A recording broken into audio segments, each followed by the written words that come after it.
gamers, and welcome back to the NeueCraft server. My name is DarkJohn, and thank you for joining me on this very special milestone episode. This is the 30th episode of NeueCraft I've made. I recently passed 300 subscribers, 302 at time of recording, helped get that higher as much as possible, subscribe, thank you. And NeueCraft recently had its first birthday, so it seemed appropriate to do a world tour and see a selection of the amazing things we've built since the beginning of our world. I'll start by covering my stuff as I know it well, and if you like what you see, you can go through the back catalogue of episodes to see me build any and all of it if you wish. It's all there, linked below. If there's time, we'll also cover some of the other NeueCrafters' creations. If not, maybe we'll do special little segments in future videos to capture some of that. Either way, you're bound to see a lot of it throughout this episode as we explore the world. Let's get started. I think it's best to begin, as all worlds do, at spawn. Let's go. Now, Spawn itself has transformed an awful lot since the very beginning. We have completely terraformed this entire area and customized the landscape, the foliage, loads of custom trees and buildings. Yeah, it doesn't look anything like it did at the very beginning. Down here in the very center, we have a bit of a community project. There's some shops in the caves there. And yeah, at the very center we have this little statue of me as the server owner, built by Arlock, which is very, very lovely. Up here on the hill, this is Spawn House, so this is where new arrivals to the world will land, or if you break your bed and return to the overworld. Yeah, and then a little bit of legacy up here. This was my starter house up here on the hill. Most of the things at Spawn have been removed and replaced, but we kept this for legacy reasons. And yeah, it was a very dinky little building. We had some storage in here, a little bedroom upstairs, and I had a cow farm out the back here. And then we had a few little farms in the caves out the back, including cactus. We did have a nether wart back here to start with, but I've since replaced that. And at the bottom of these stairs, we had our first iron farm.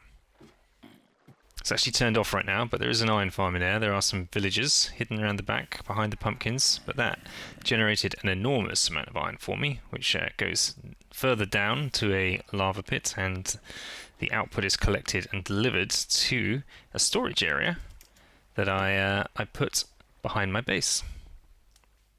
Very early on in the game, I also built myself a rather large mob farm. Before we had beacons and haste and everything else, I dug this gigantic hole. You can see the mobs all falling down here.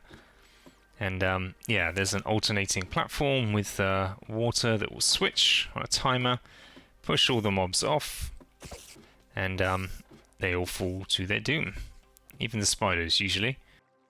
There we go. So yeah, and everything gets washed underneath, and the whole lot goes into a central set of storage that I built in a building above. Around the back here we also have sugarcane farm, and the output from the iron farm, this mob farm, the sugarcane farm, and probably yeah, even that cactus farm we saw earlier, they all go into one place. And that one place was up here, where we used to have a rather large trading hall building, which we removed, and still got the downstairs of. We used to have 2 floors this size, full of villagers, where we would trade with them. The iron from the iron farm came in here, the poppies got bone meals, and then all the other outputs, all the other farms were collected in these chests. However, none of that happens anymore. We've removed it all, and I think there's a train. I used to move it by train over to my base, and now I move it through the Nether. Everything gets pulled out of that chest array and goes down into a item transportation system over here, which will get chunk loaded. I'll show you that in the Nether shortly. While we're over here at Spawn, we can take a quick look at the shopping district as well. So this was a big group effort. Early shops were actually outside at Spawn, but then once we got beacons, there's a group effort to dig out this entire mountain into a hideaway shopping district. So, shops here that are mine.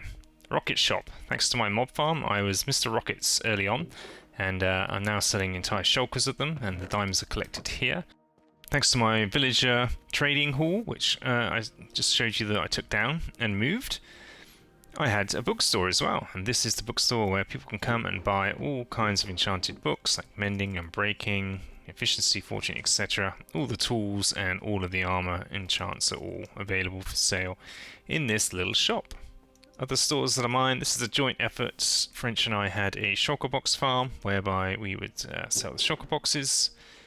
You can either buy the boxes themselves or you can buy the shells and the chests and make them yourself.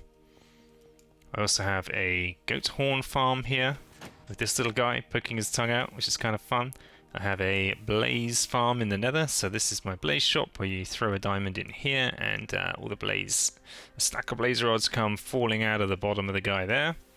This is also my potion shop, and every potion in the game is available here for sale. I think it's 3 potions a diamond, yeah, any 3, pick and choose. And then the best bow shop, because I had all the villagers for trading to get the bows and the enchants. I was selling best bows, which you can get here. These are the infinity and the unbreaking bows, as well as some arrows. Other endeavours that I'm involved in over here, so we have the slime farm. This is a joint venture with Grey. And oh, of course the bones. Yes, I was selling bone related things. So we have bone blocks and bone meal and bone bones, all available for sale in the shopping district. As you can see, I've got quite a lot of shops, and that has led to me accumulating a large number of diamonds throughout the season, which you can go see in my base. So flying over from spawn, we fly over the beginnings of Harlock Land, which is this incredible village. And I built my mega base in a mountain overlooking this land right here. This is my mega base. Now we started with this storage room here, and this is a pretty amazing system that let's go into free cam here and have a look behind. It's very dense in redstone, but it's basically a giant item transportation system that you put things at the beginning or anywhere along the way, and it passes items throughout, in front of, behind every chest in the entire system, and you just need to make sure that the chests are completely full of items, so the items become the filters. So if there's a gap there, then an item would fall into it, and the idea being you sort of distribute your items throughout the chest.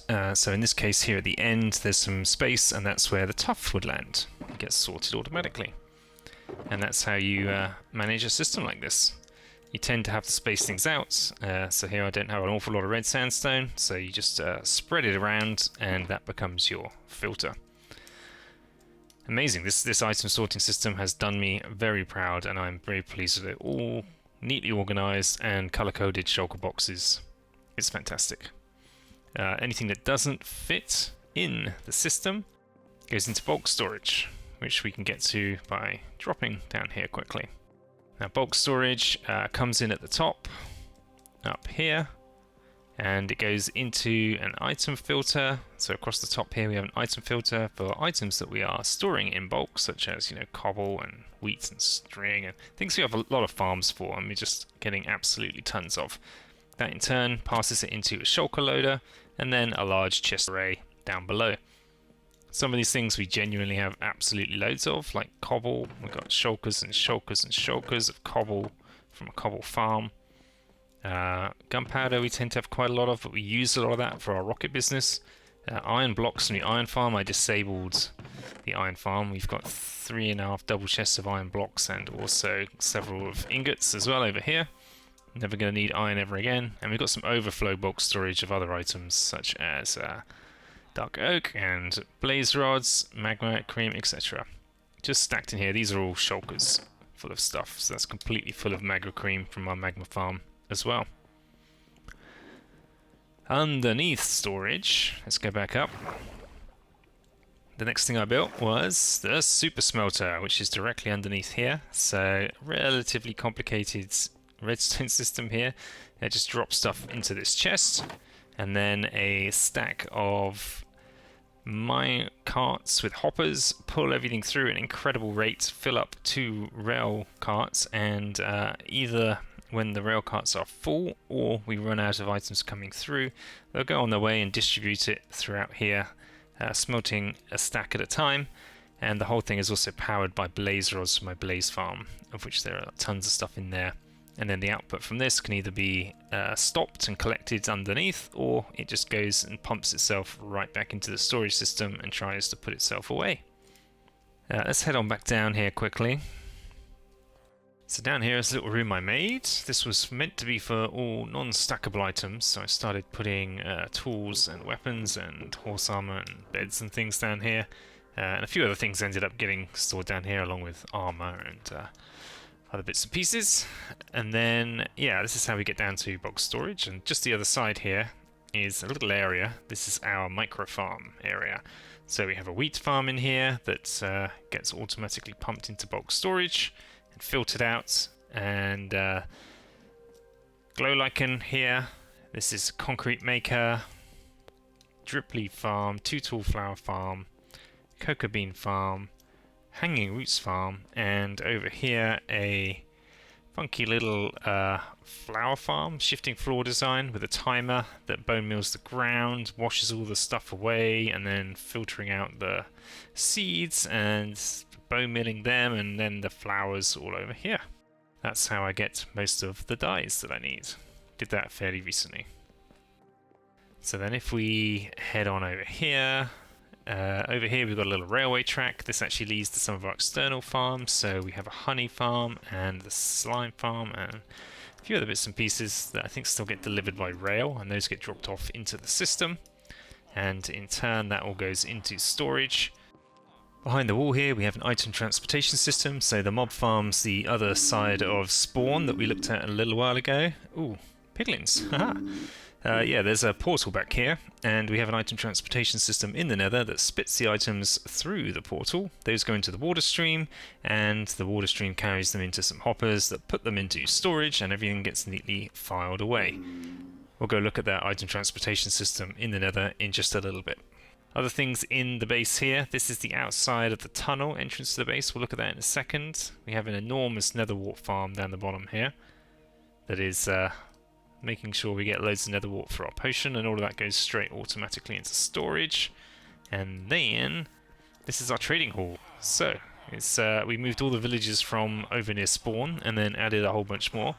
These are all of our librarians, getting us every single book in the game for super cheap for the most part. Most of them are down to a couple of emeralds for whatever it is that they're selling, highlighting the ones that have glass.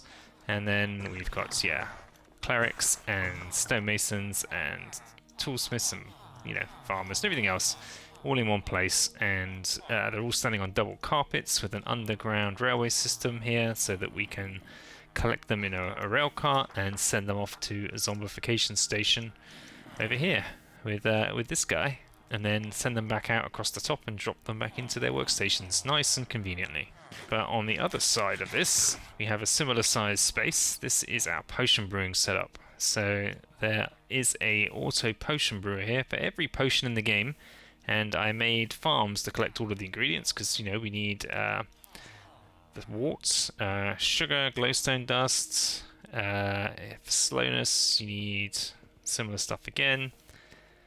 For leaping you need a rabbit's foot, so I made a rabbit farm. And yeah, you just put all the ingredients into this thing, kickstarted into gear, and then I put shulker loaders under every single one of these and had shulkers and shulkers of potions all get delivered to the very end here with our potion brewing masters who collect everything. And they all go down into a set of chests at the end where we get all the stuff we need to populate the shop. So these are shulkers of different types of potions.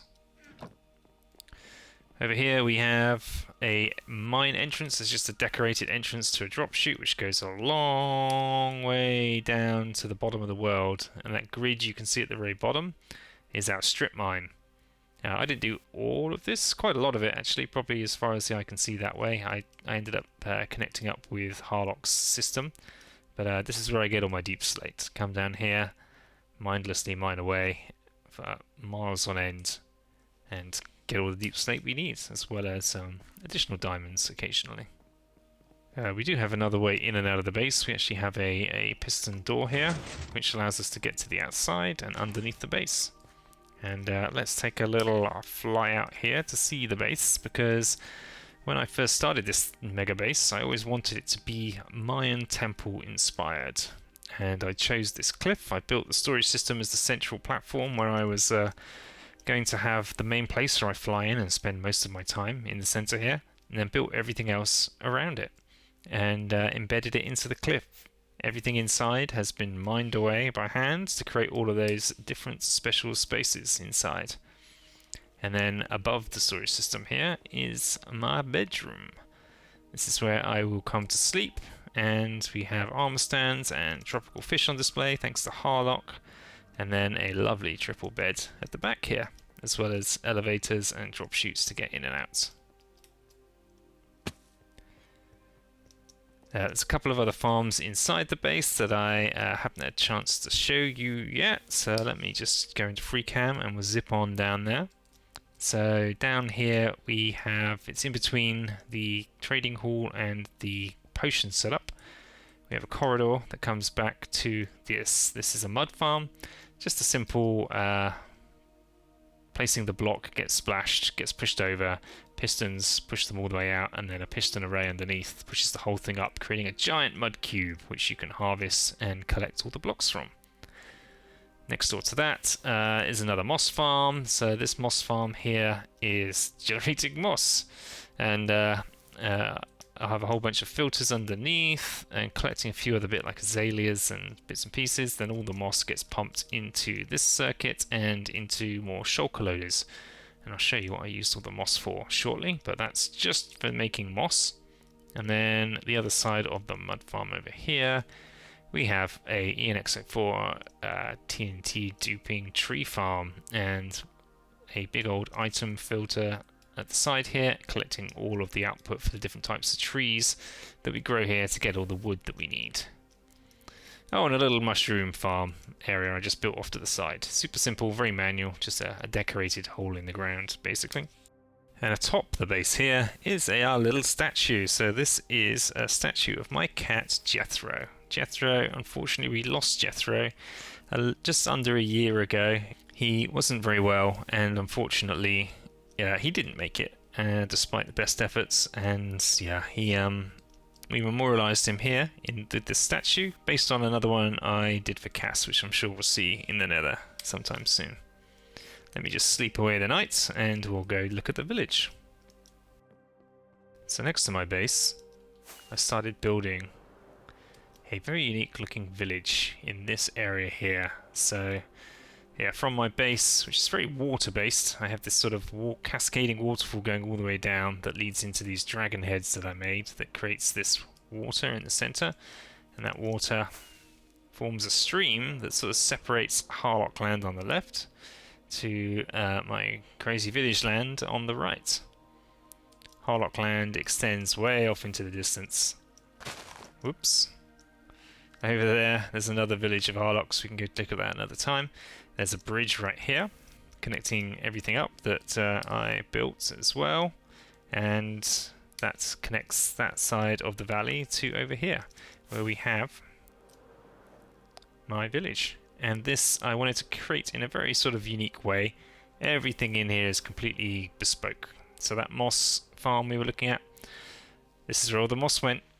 I've replaced all of the grass in the entire valley, all of the dirt, with moss in order to get the contrast that I wanted, then bone mealed back over the top. Built all of these little buildings, so we've got everything from a tiny building here with a water wheel and a tiny little interior, all the way up to much larger buildings, such as this one at the back, and there's a really big one over here. I think I've lost count of how many there are exactly now, quite a few. Oh, and we've got Vinny over here. He's our market stall attendant, as well as Wilbur we've got down there. A couple of mobs who started accidentally falling into those places, but have become permanent residents.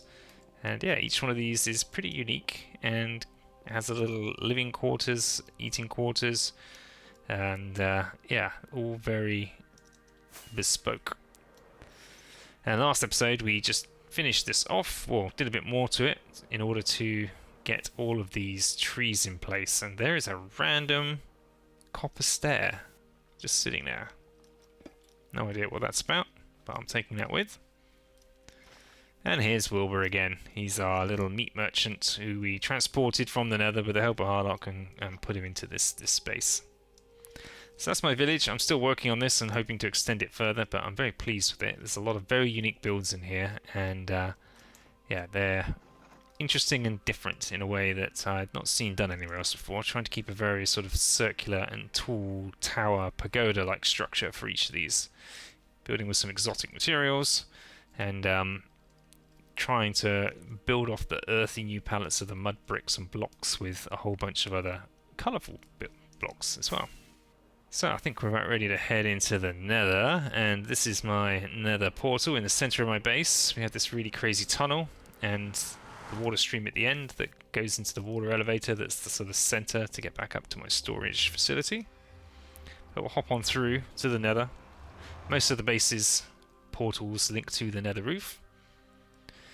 And mine is decorated to look a little bit like my base, so it's very standouty. Yeah, we've got some chunk loaders around here because we have this item transportation system. So those farms over by spawn, they all output their items into this system. And there is a timer going off over there with a piston bolt that shoots them along this ice track. And it's sort of 3-stage. They get to here, drop down, bolted along again. Drop down. Oh no! And then over here, it's happening right now. They're getting pumped through, and those items will land in that portal and go into my storage system automatically. And these chunk loaders help keep a lot of that loaded, so it continues to work. There's a whole bunch of other stuff on the Nether roof here, including a gigantic hole into Nether spawn, and a couple of farms that are mine as well. So over here we have a magma cream farm. This was originally just for magma creams, and I then had so many of the magma creams I didn't really need them anymore, but they converted this farm into a frog lamp farm. So instead of letting them just die off completely, the magmas come into powdered snow, and the powdered snow breaks them up into smaller cubes. And underneath are all the frogs, and the frogs will eat those guys, and the rail carts will collect it. That works pretty well for getting me all of the frog lamps in the game. Then over here, this gigantic gold farm is mine. I built it with the help of Grey, so very traditional zombified piglin gold farm. Just stand in the AFK spot at the top here. They're all attracted to the eggs, and those get squashed below. That in turn, I connected up to a shulker loader, 2 shulker loaders, and those in turn connect to a crafting station, whereby we craft the nuggets into ingots. Those go into shulkers, and we can then put those into a piglin bartering farm right here, where we collect all of the goodies from that. We all know how those work, but very useful to have to get all the stuff that we need. Also over here we have our slime farm. So this is a slime collection area. That's a lot of crafting tables and shulker boxes, whoever that is. Oh wow. That's a lot of cubes. But I think French must be doing something over here. But this is where the slimes come to die from the farm, which I'll show you in a minute. And there's wither roses here, where they all get collected into, and then a 10 array shulker box loader, which in turn gave us all of these shulkers for the slime balls. I think French was probably starting to craft them into blocks over here. I think that's what that's all about. That's his way of doing that. But we can see the other side of this farm by hopping through this portal, because there's something kind of special on the other side. Okay, over here is a perimeter. This was a big project by French and I to dig away. I forget how many chunks it is. 16? I forget the exact width, but it's enormous. This is a gigantic perimeter. We used a combination of a world eater, which we couldn't run the entire thing because of the limitations of the power of our server. So we did half of it with the world eater, and the rest with a sort of just a plain old TNT duper and running around after it, picking stuff up. But yeah, this is the slime farm. There are a lot of slime chunks in here, but there's a double right here, and when you're AFK, you'll see a lot of these slimes spawning and getting pushed off into the portals at the end, where they'll go to the wither roses on the other side and perish. This is the beginning of a monumentally large creeper farm that French was intending to build, but never finished. Got this far, and I think the intention is to come back and finish this at some point, but we may end up taking away a bit of this again in order to make that possible. But this was a really cool project, and I just exhausted the last of my rockets. Ooh, lucky for me, I actually left an ender chest over here. I can get to some, because otherwise I think I would have been stuck in here. That would have been disastrous. There we go. So out on the nether roof here, there are two things that I'd love to show you. One is an area where we've been spending quite a lot of time recently, which we get to by following the red carpet over to here. Okay, this is the Christmas Village. This is another Harlock project where he spent an awful lot of time making this beautiful village. Absolutely stunning. And my contribution was to build a racetrack. So I built this little boathouse, and Harlock built the snowmen, this decoration, and the snowflakes, which really added a lot to it. And this is a ice boat racetrack. Go fly up high. It's only a short one, like a sort of figure eight style. It's quite quick to go around, and so you end up with multiple laps. But pretty fun. We had a tournament here, which Gray won. You can see he's the winner. He and I faced off in the final, and he got the first spot on the podium. And a little bit of redstone here, just to play a Christmas song to get you going, and then up against the gates before, off you go, and that's good fun.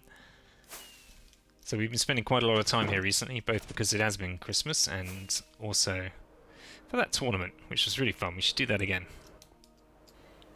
So the other thing that's way out here is a special place for a special reason. So let's hop on through this portal and show you what's behind the purple door. This is a mushroom island, and there's quite a few things out here that I've built. I think this is a supper parkour course that he's been making. I don't think it's finished yet, or maybe it is. I haven't had a chance to check it out myself, but we cleared a lot of this space, or I did for the most part, and built a couple of things out here. So this is a powdered snow parkour course. Up to 3 players. You just play a slice, and you can only move around by dropping in powdered snow, which you get by pushing this button to start. And yeah, it's like a course that you zigzag your way up and make your way to the end. And then drip leaf spleef up here. So this is a really fun game. You just use the snowballs and throw them at the ground to try and make your opponent fall down. Very fast game that I've proven myself to be terrible at.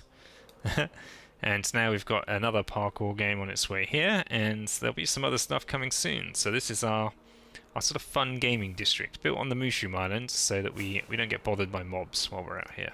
That was the intention. There's some other little very uninteresting farms, like a ghast farm and some other bits and pieces out here. I needed that for the ghast tears for certain potion recipes. But one thing that's definitely worth checking out is what we've done in the end. This is our portal to the end portal. The decoration job on this side was actually done by Harlock, and he did an incredible job really early on in the server. Look at this, really, really beautiful transformation of the end portal room. So French and I were really committed to removing the end island, which we did together using TNT machines. The end island is completely gone, including the pillars. We mined all of the obsidian pillars away. That was definitely a group effort to get rid of those, and then using a TNT flying machine managed to demolish the entire end island before building all of this. So Dr. Cass led the initiative of building the ring and making sure we get all of the portals opened, so we can never summon the dragon again. All those pillars will come back, but we don't need to, because every single one of the portals is now open, as you can see. Some of this got blown up because it was built a bit prematurely, but I repaired it, and then I built this crazy donutty thing in the center. So it's just like a bonkers platform, basically. With the return portal in the center, we've got a wither cheesing room in the middle here, and that's about it, really. It's just a bit of craziness that's Makes the end look a little bit more interesting. Still a lot more scope to build stuff out here. And of course an Enderman farm out there on the periphery, so we can get our levels really quickly. And that's most of the stuff that I've heavily been involved with on this server. As you can see, we've managed to achieve quite a lot. We have been here for 14 months, as we said, and there's still a lot more to do. We're going to continue to work on this world, and I'd love to show off some more of what the other NeueCrafters have been up to. That's a different kind of episode than we usually do here, so it was a special occasion. It was the birthday, and episode 30, a bit of a milestone, so if you enjoyed all the things that we demoed here today, we have 29 episodes of NeueCraft recorded by me, where I have shown the development of every single one of the things we've just shown, and a whole lot more. So if you're interested in any of that, go back and watch them. Also, some of the other folks here on the server have started making content as well, so please go check out their videos. There's a link below in the description where we have a link tree where you can get access to all of those. If you did like this episode, then please do consider giving us a like and a subscribe. It really does help. And yeah, we'll see you in the next episode. You take care for now. Bye-bye.